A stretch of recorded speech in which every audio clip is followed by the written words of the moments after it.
So guys, balik lagi di channel aku, Lalu Cerita dari Anak Kuliah. Dan sekarang gue, Dimas, akan bahas tentang pertanyaan-pertanyaan yang paling sering ditanya tentang perkuliahan di luar negeri, terutama dari video-video yang gue udah pernah bikin sebelumnya. Oke guys, langsung aja.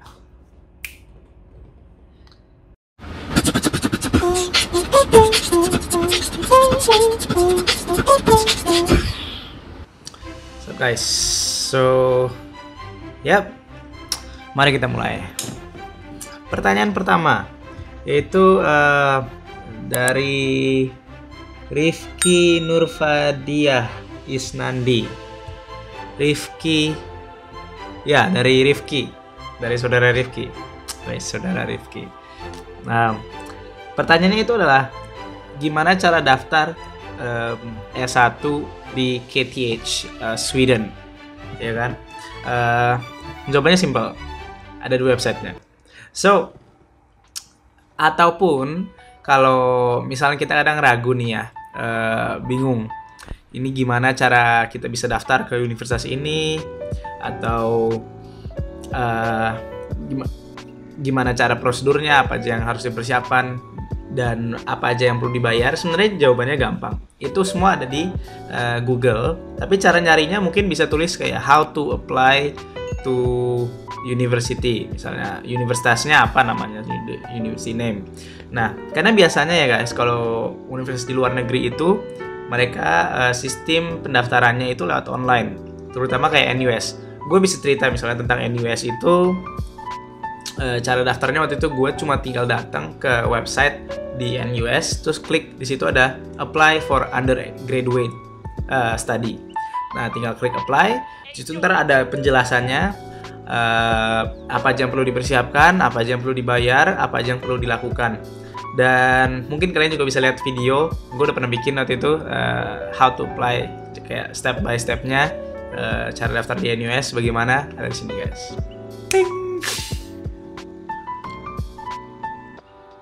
Oke, gue ketemu pertanyaan bagus nih guys. Pertanyaannya itu dari Teguh Daniel Bandaso. Ya, dari Teguh. So, pertanyaannya, halo Kak, aku selalu lihat video-video mahasiswa yang kuliah di luar negeri. Tapi walaupun cuma lihat doang, penjelasan di video kita kurang bakal berhasil. Maksudnya, tapi walaupun cuma lihat doang penjelasan di video, kita kurang bakal berhasil. Bisa nggak Kakak rekomendasikan tempat atau institusi yang bisa membantu kita untuk apply dan konsultasi soal pendidikan di luar negeri? Terima kasih Kakak. Oke guys, ada nggak institusi atau yang bisa merekomendasikan kita untuk bisa apply kuliah ke luar negeri? Sebenarnya banyak guys, banyak. Oke, gue kasih tau deh satu, termasuk ada namanya Sun Education. Itu yang paling gampang gue ingat waktu gue datang ke acara pameran pendidikan.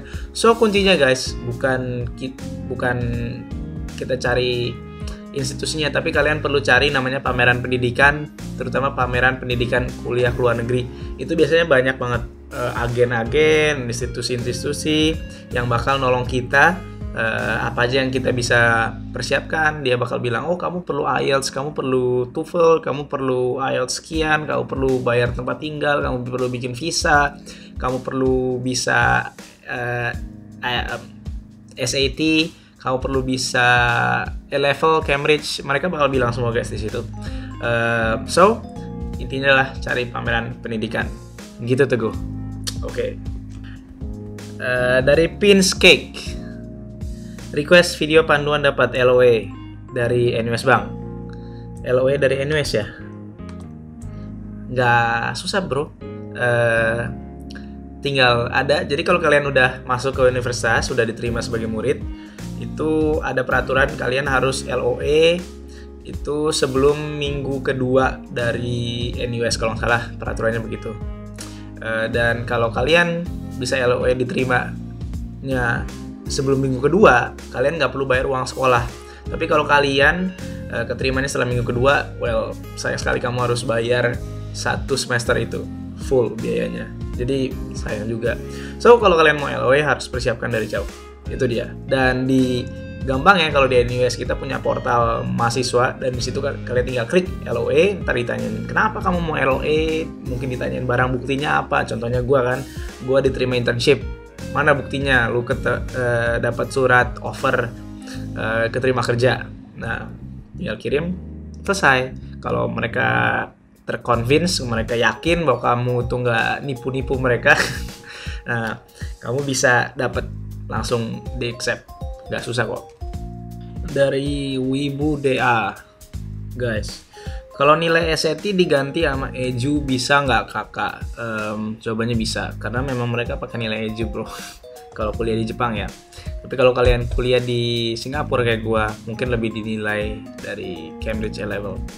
Ya. Dari Telk Video, kak boleh minta kontaknya nggak? Boleh. Kontaknya itu kalian bisa add kontak gue di Instagram aja, di DM Instagram, namanya @radendim, RADENDYM. Bisa direct message, atau enggak kalian bisa add Akul Mantul, itu officialnya dari Akul. Itu lebih sering online karena ada temen gue yang ngurus juga di sana, dia bakal jawab pertanyaan kalau misalnya gue nggak lagi open.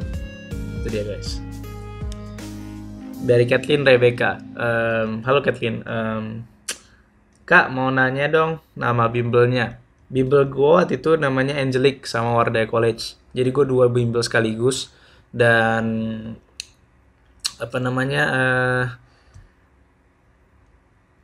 dan sebenarnya nggak perlu sih 2 bimbel, karena dua-duanya belajar hal yang sama.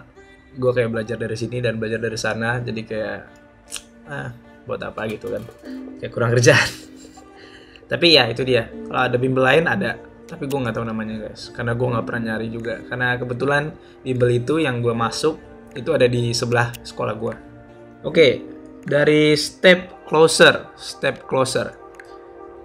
Sekarang aku lagi berusaha mendaftar yang baca, please banget mohon bantuannya, aku bingung transkrip rapot yang diminta itu dari kelas berapa ya, soalnya aku mengambil pilihan daftar sebelum nilai UN keluar, jadi katanya nilai UN sama TOEFL nggak usah diisi sih gitu, tapi bingung nilai rapotnya jadi dari kelas berapa. So jawaban yang paling gampang adalah sampai yang ada. Jadi waktu itu kalau di angkatan gua kira-kira udah 2,5 tahun yang lalu, itu gua menyediakan rapot dari semester 1 sampai semester 5, karena kebetulan gua berada di semester 6, which is gua nggak bisa ngasih rapot semester 6 karena waktu itu belum selesai ya semester 6, dan gua nggak perlu ngasih nilai UN karena UN-nya juga belum terlaksana. Itu dia guys. Di Singapura itu bahasa Melayu atau bahasa Inggris, dua-duanya ada, tapi kebanyakan pakai bahasa Inggris. Dari kok nggak ada namanya ya? Oke, nggak ada namanya guys. Kok nggak ada ya guys? Anyway, pertanyaannya itu adalah, kak kalau misalnya kita ambil gap year 1 tahun, masih bisa nggak kita daftar tahun depannya? Jawabannya masih, pastinya masih bisa. Karena ada salah satu temen gue juga yang gap year, dan dia gap year 1 tahun, alasannya dia ambil magang di satu perusahaan, dan akhirnya malah tempat magang dia itu kasih dia itu beasiswa. Gitu dia guys. Dari XITOD, rata-rata nilai rapot berapa kak buat masuk tes? Waktu itu gue 86 ya, 86 semua rata-rata. Tapi sebenarnya nggak perlu kayak mesti 86, tergantung kayak yang masuk dan rata-rata yang diterima waktu itu berapa. Bisa dilihat dari, kalian bisa cari, ini sebenarnya untuk univ apa aja bisa dilakukan. Jadi contohnya NUS Undergraduate Student Profile. Kalian bisa lihat di situ kira-kira rata-rata nilai murid yang keterima, profil murid yang keterima di situ kayak gimana. Semoga infonya membantu. Ada jurusan arsitektur enggak di NUS? Dari Yusuf Fajar Pangestu. Ada. Dari HPCDZ. Bukan pertanyaan, cuma congrats bro, 2022 gue mau masuk NUS juga, doain ya. Ya gue doain bro, semoga lancar dan bisa masuk NUS keterima, dan ntar ketemu gue ya. Oke.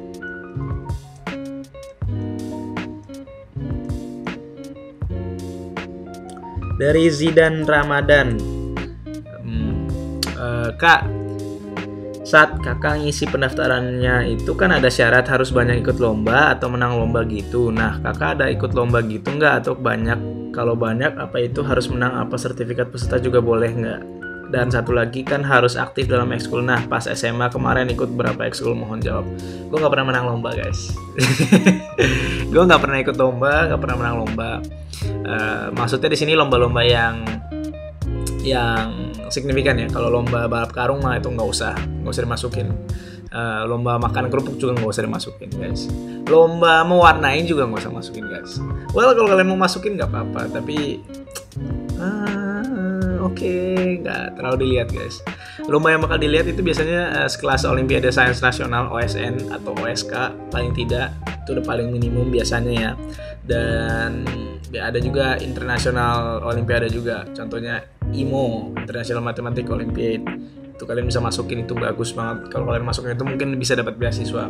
Cuma guys, gue nggak bilang kalau kalian harus punya sertifikat atau menang lomba, nggak perlu.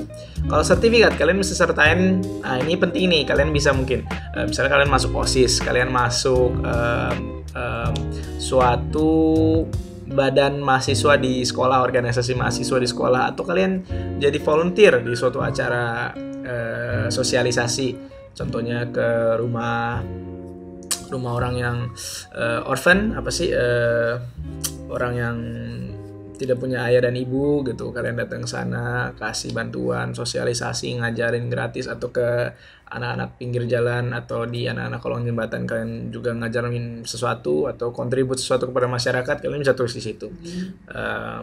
Atau juga kalian pramuka, kalian pembina pramuka dan lain-lain sebagainya, apapun itu, atau pelatihan. Waktu itu gue ada pelatihan dari IAYP, yaitu pelatihan tentang International Work for Young People.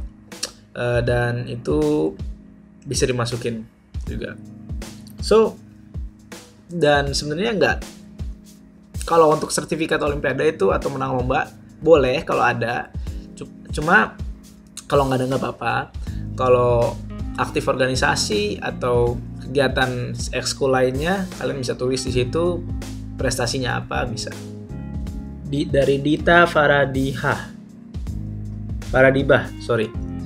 dari Dita Faradibah. Halo Dita. Kak, bahas sistem kelas internasional yang ada di Universitas Indonesia nggak, Kak? Hehe, karena aku mau banget ambil kelas itu, tapi aku masih butuh banget informasi yang harus didapat. Bantu doa ya guys, calon KI UI NUS 21. Makasih Kak, have a nice day. So far gue nggak pernah bahas internasional UI sih. Gue ada temen, cuma dia bukan orang intern di UI juga, cuma dia anak UI. Let's see apa yang gue bisa bantu. Ntar gue bakal balik lagi, kalau gue dapet info gue bakal bikin videonya. Oke. Ana Enli, Kak, aku tipe anak yang pasif, ikut lomba pun nggak pernah Kak, dan nilai rapot juga standar. Masih ada kesempatan buat dapat beasiswa ke NUS Kak? Ya, masih ada. Coba aja apply. Ya. So guys, itu dia guys. Semua pertanyaan roughly gue baca tadi. Selain itu banyak juga pertanyaan biasanya ya, rata-ratanya tentang gimana cara daftar apply beasiswa, apa yang perlu dipersiapkan, biayanya berapa. Itu biasanya gue rata-rata jelaskan di video tentang universitasnya. Misalnya di NUS gue bisa jelaskan tentang cara daftar, biaya, apa yang perlu dipersiapkan, itu pasti gue tulis di situ. Dan juga kalau misalnya cara daftar itu biasanya ada di websitenya seperti yang gue udah bilang tadi. Kalau tentang cara daftar beasiswa, kalian juga harus cari beasiswa sendiri di website universitasnya atau di Google, pasti ada guys. LPDP biasanya untuk S2, tapi kalau S1 kayaknya nggak deh. Biasanya kalau tentang uang di sana, kayak biaya hidup, biaya makan, itu ada dalam video. Jujur gue sekarang lupa kalau di negara lain selain Singapura. Cuma kalau di Singapura kita bisa makan sehari itu $10 plus minum di sini air gratis, atau kalau mau minum satu kali minum itu bisa 0,7%. Itu aqua botol gede. Terus dari situ transportasi dari ujung ke ujung Singapura itu $2,5. pakai MRT, tapi bus-bus lainnya kalau berhenti atau nyambung-nyambung itu beda lagi ceritanya. Well, it's kind of complicated, tapi bisa dibilang seminggu aja deh. Seminggu kita bisa habis kira-kira 10, 70, 80, 800 ribu sampai 1 juta. Kira-kira segitu. Tapi kalian bisa hemat, lebih hemat lagi bisa. Ini gue lagi bilang kalau desain. Dan kedua, masih ada option kalian bisa part time, which is dapat duit. Itu bisa kerja di mana aja. Paling minimum biasanya bayarannya $8 per jam. Jadi kalau kalian bisa kerja 3 jam bisa dapat 240.000 sehari. Apalagi yang tadi, transportasi. Kayaknya itu aja guys. Kalau kalian punya pertanyaan, langsung aja tulis di bawah sini, karena gue pasti akan baca. Gue akan mulai sering bikin sesi tanya jawab seperti sekarang. Gue akan jawab pertanyaan yang kalian udah tulis, nanti gue akan jawab sekaligus. Dan jangan lupa like dan subscribe. Oke guys, see you guys.